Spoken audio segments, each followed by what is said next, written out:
Hey, so this is for Read It. I thought that maybe it would be good to also read the passage to you. So I'm going to do that first, and then I'll go over the questions.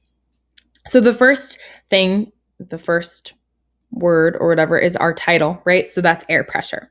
So I'm going to read this first paragraph.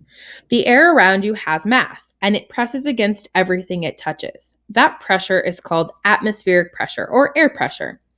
It is the force exerted on a surface by the air above it as gravity pulls it to Earth. Okay, next paragraph. Atmospheric pressure is commonly measured with a barometer. In a barometer, a column of mercury in a glass tube rises or falls as the weight of the atmosphere changes. Meteorologists describe the atmospheric pressure by how high the mercury rises. Okay, next one. An atmosphere, ATM, is a unit of measurement equal to the average air pressure at sea level at a temperature of 15 degrees Celsius or 59 degrees Fahrenheit. One atmosphere is 1,013 millibars or 760 millimeters, which is about 29.92 inches of mercury. So I'm going to kind of sidebar this right now, just to pause. So when it's talking about average air pressure at sea level, this is basically how we measure altitude or elevation of things, right? So it's either above sea level, at sea level, or below sea level. That's where that comes from. So, and this is at about 15 degrees Celsius or 59 degrees Fahrenheit. So, average air pressure at sea level at the temperature of 15 degrees Celsius is 1,013 millibars.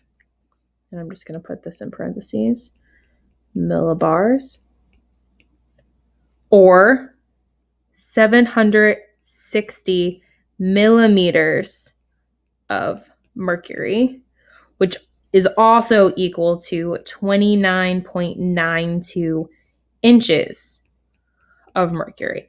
And that's pretty much how those are written. Okay, so now pretty much done with those. I'm just going to fix my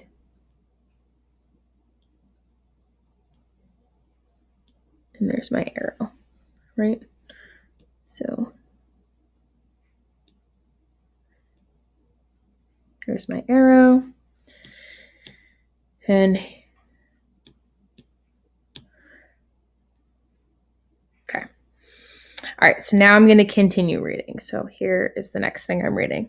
Atmospheric pressure drops as altitude increases. The atmospheric pressure on Denali, Alaska is about half that of Honolulu, Hawaii. Honolulu is a city at sea level. Denali, also known as Mount McKinley, is the highest peak in North America.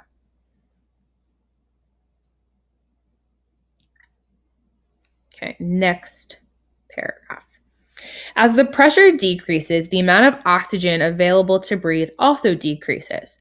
At very high altitudes, atmospheric pressure and available oxygen get so low that people can become sick and even die. Mountain climbers use bottled oxygen when they ascend very high peaks. They also take time to get used to the altitude because quickly moving from higher pressure to lower pressure can cause decompression sickness.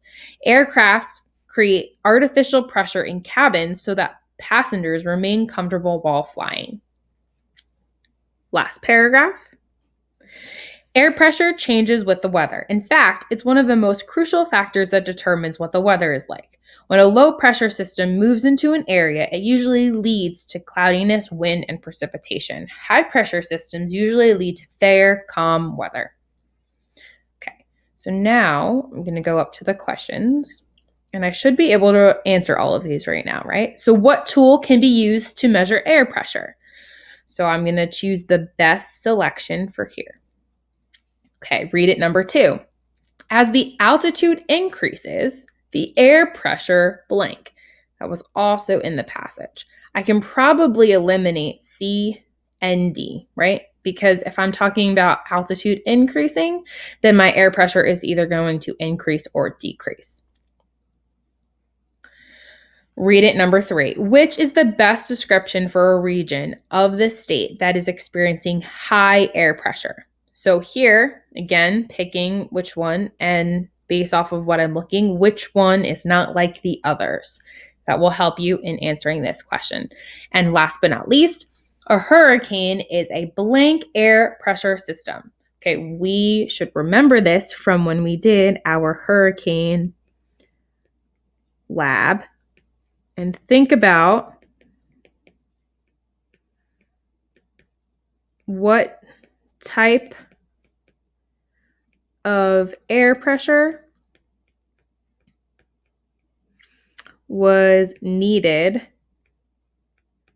for hurricane formation. Okay, I hope this helps you. And if it doesn't, please email me.